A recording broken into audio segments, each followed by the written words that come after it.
మంత్రాల అవ్వతల 4వ భాగం. మంత్రాల అవ్వ దెయ్యాన్ని బంధించిన కొన్ని రోజుల తర్వాత ప్రజలు ఎవరి పనులు వాళ్ళు చేసుకుంటూ ఉంటారు. మంత్రాల అవ్వ తన గృహలో ఉండగా సురేష్ ఆమె దగ్గరికి వస్తాడు. ఏమిటి సురేష్, ఇలా వచ్చావు? ఏం కావాలి? ఏం లేదమ్మా, మిమ్మల్ని చూసి చాలా రోజులు అవుతుందని వచ్చాను. అన్నట్టు ఆ పిశాచి ఎలాంటి శబ్దం లేకుండా నిశ్శబ్దంగా ఉంది. నాకెందుకు అది బయటకు వచ్చిందేమో అనిపిస్తుంది. అది బయటకు వస్తే నా చేతిలో ఎప్పుడో చచ్చేది. నువ్వు అలాంటి భయం ఏం పెట్టుకోవద్దు. జరిగింది మర్చిపోయి నీ భార్యతో సంతోషంగానే ఉన్నావు కదా, అలాగే ఉండు. మీకు ధైర్యం చాలా ఎక్కువ అమ్మా. మీకు ఎంత ధైర్యం ఉన్నా ఎందుకన్నా మంచిది ఆ పిశాచితో జాగ్రత్తగా ఉండండి. అది మిమ్మల్ని ఖచ్చితంగా చంపేస్తుంది అని పెద్దగా నవ్వుతూ కర్రతో సురేష్ని గట్టిగా కొడుతుంది. సురేష్ ఒక్కసారిగా కింద పడిపోతాడు. వెంటనే సురేష్ దెయ్యంగా మారిపోతాడు. నా దగ్గరంటే నీ వేషాలు, సమాధి నుండి బయటకు వచ్చిందే కాకుండా మారు వేషంలో నా దగ్గరికి రావడానికి ఎంత ధైర్యం? నిన్ను చంపడానికి వచ్చాను, నీ ప్రాణం తీస్తాను అని అంటుంది. మంత్రాల అవ్వ పెద్దగా నవ్వుతూ ఏది, నన్ను చంపు అని నవ్వుతూ మరో రూపాన్ని ప్రత్యక్షం చేస్తుంది. దెయ్యం ఆమెను చంపడానికి ప్రయత్నం చేస్తుంది. అప్పుడు మంత్రాల అవ్వ తన రూపాన్ని మరొక వేగంగా పెంచుతుంది. దెయ్యం పదే పదే ఆమెను చంపే ప్రయత్నం చేస్తుంది. మంత్రాల అవ్వ తన రూపాన్ని అనగా తన శరీరాన్ని 10 చోట్ల 10 రకాలుగా నిలబడి నవ్వుతూ ఉంటుంది. ఏది, నన్ను ఇప్పుడు చంపు, ఏది, నన్ను ఇప్పుడు చంపు, నన్ను చంపు అలా అంటూ ఉండగా దాన్నంతా చూసి ఆ దయ్యం చాలా భయపడుతూ ఏడుస్తూ ఎందుకు ఎందుకు నన్ను ఇలా చిత్రహింసలు పెడుతున్నావు, ఎందుకు అంటూ ఉండగా మాయ అవ్వ తన శక్తితో ఆమెను మళ్ళీ సీసాలోకి బంధిస్తుంది. అప్పుడే చాలా హడావిడిగా సురేష్ అక్కడికి వస్తాడు. అమ్మా, మీరు బంధించిన ఆ దెయ్యం ఆ ఇంట్లో లేదు. అది బందీ నుండి బయటకు వచ్చింది. మంత్రాల అవ్వ తన చేతిలో ఉన్న సీసాను చూపిస్తూ ఇదిగో, ఇందులోనే ఉంది ఆ దయ్యం అంటూ జరిగిన విషయం అంతా చెప్తుంది. ఆ మాటలు విన్న సురేష్ చాలా కంగారుగా, నాకు అర్థమైంది మీరు దానిని ఎలా అయినా చంపేస్తారు అని, కానీ అది ఎలా బయటకు వచ్చిందో నాకు అర్థం కావటం లేదు. ఇప్పుడే తెలుసుకుందాం అని తన చేతిలో ఉన్న కర్రని అలా పైకి లేపుతుంది. ఒక వెలుగు ప్రత్యక్షమవుతుంది. అందులో అంతా కనబడుతూ ఉంటుంది. అక్కడ కట్టప్ప భార్య అయిన చంద్రముఖి భర్త కట్టప్పతో మాట్లాడుతూ, ఏమండి, మన పరిస్థితి ఎంత దారుణంగా ఉందో చూస్తున్నారుగా. పెళ్ళిడికి వచ్చిన అమ్మాయి ఉంది. ఆ అమ్మాయికి ఇంతవరకు పెళ్లి చేయలేదని నలుగురు 4 రకాలుగా మాట్లాడుతున్నారు. దాని గురించి ఏమన్నా ఆలోచించారా లేదా? చంద్రముఖి, నేను కూడా దాని గురించి ఆలోచిస్తూ ఉన్నాను. కానీ కట్నం లేకుండా ఎవరు మన పిల్లని పెళ్లి చేసుకోవడానికి సిద్ధంగా ఉన్నారు చెప్పు? చాలా చోట్ల సంబంధాలు వస్తున్నాయి, పోతున్నాయి. అందరూ కూడా కట్నం గురించే మాట్లాడుతున్నారు. ఏం చెయ్యాలో అర్థం కాని పరిస్థితిలో ఉన్నాను నేను. మీరు ఇలాగే దాని గురించి ఆలోచిస్తూ కూర్చోండి. అప్పుడు అమ్మాయికి పెళ్లి వయసు కూడా దాటిపోతుంది. అలా వాళ్ళిద్దరూ మాట్లాడుకుంటూ ఉంటారు. అలా మాట పెరిగి ఇద్దరి మధ్య పెద్ద గొడవ వస్తుంది. ఆ గొడవలో ఆమెను కొట్టి చాలా కోపంగా అక్కడి నుంచి వెళ్ళిపోతాడు. అతను కోట వైపు నడుచుకుంటూ వెళ్తాడు. ఆ కోట వైపు అలా చూస్తూ, ఓ దెయ్యమా, నన్ను చంపేసేయి, బయటకు వచ్చి నన్ను చంపేసేయి, నేను బందీ నుంచి విడిపిస్తాను. ఈ కుటుంబ కష్టాలు నేను భరించలేకపోతున్నాను అని చాలా బాధపడుతూ ఉంటాడు. చూడు, నువ్వు నిజంగా నన్ను వదిలిపెట్టావు అంటే నీకు చాలా డబ్బు ఇస్తాను. నువ్వు జీవితంలో ఎప్పుడు వెనక్కి తిరిగి చూసుకోలేనంత డబ్బు నీ సొంతం అవుతుంది. నీకు ఆ డబ్బుతో ఎంత అవసరం ఉందో నాకు బాగా తెలుసు. నా మాట విని త్వరగా బద్దలు కొట్టు అని అంటుంది.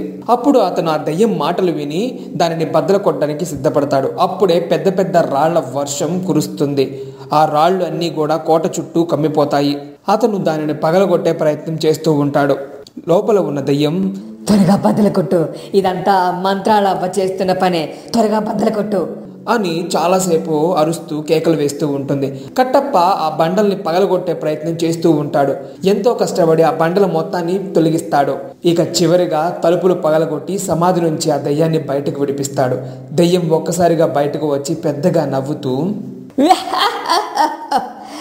ఈరోజు నిండు అమావాస్య. ఈరోజు నేను ఒకరి రక్తం తాగాను అంటే నాకు అపూర్వమైన శక్తులు వస్తాయి. అందుకు కట్టప్ప, నువ్వు సిద్ధంగా ఉన్నావా? నేను నీ మాటలు నమ్మి బద్దలు కొట్టాను. నువ్వు నన్నే చంపాలనుకుంటున్నావు. ఇది న్యాయమా నీకు? దెయ్యాలకి న్యాయం అన్యాయాల గురించి ఎలాంటి అవసరం లేదనుకుంటా. ఆ విషయం నీకు తెలియకపోవడం చాలా బాధాకరం. ఇప్పుడే నేను నిన్ను చంపేస్తాను అంటూ అతని వెంట పడుతుంది. అతను చాలా భయంతో అక్కడి నుంచి పరుగులు తీస్తాడు. అతను అలా పరిగెడుతూ ఉండగా అతని భార్య చెల్లెలు రవణమ్మ చాలా బాధగా అటుగా వస్తూ ఉంటుంది. రవణమ్మను చూసి అతను, ఏమైంది రమణమ్మ, ఎందుకు బాధపడుతూ ఇటు పరిగెడుతున్నావు? అవన్నీ నేను చెప్పుకోలేను బావగారు. నేను చాలా బాధల్లో ఉన్నాను. అది సరే, మీరెందుకు ఇంత కంగారుగా పరిగెడుతున్నారు అని అడుగుతుంది. అప్పుడు అతను ఆ దెయ్యం వైపు చూస్తాడు. అతని మనసులో దురుద్దేశం కలుగుతుంది. ఓ దెయ్యమా, ఇదిగో తనని చంపేసి త్వరగా నాకు డబ్బు ఇవ్వు అని అంటాడు. రవణమ్మ చాలా భయపడుతూ ఉంటుంది.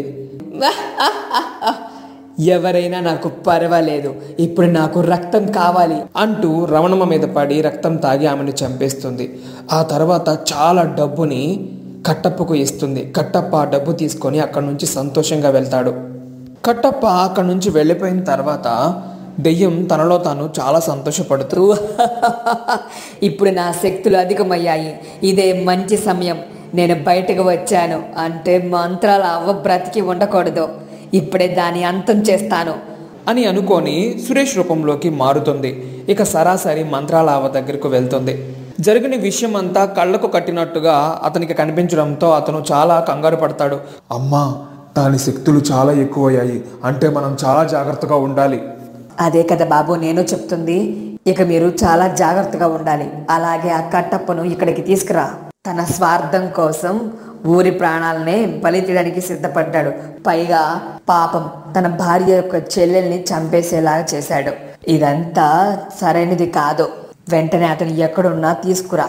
అందుకు సురేష్, అమ్మా, అతను ఎక్కడున్నాడో మీకు తెలుస్తుంది కదా, మీ మాయాశక్తితో అతను ఎక్కడున్నాడో చెప్పండి, నేను అక్కడికి వెళ్ళి అతన్ని తీసుకొని వస్తాను. అందుకు మంత్రాల అవ్వ తన మాయాశక్తితో అతను ఎక్కడ ఉన్నాడో చూస్తుంది.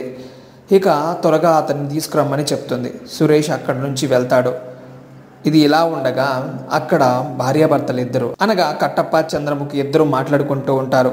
ఏమే, తొందరగా సర్దావా లేదా? సర్దానండి.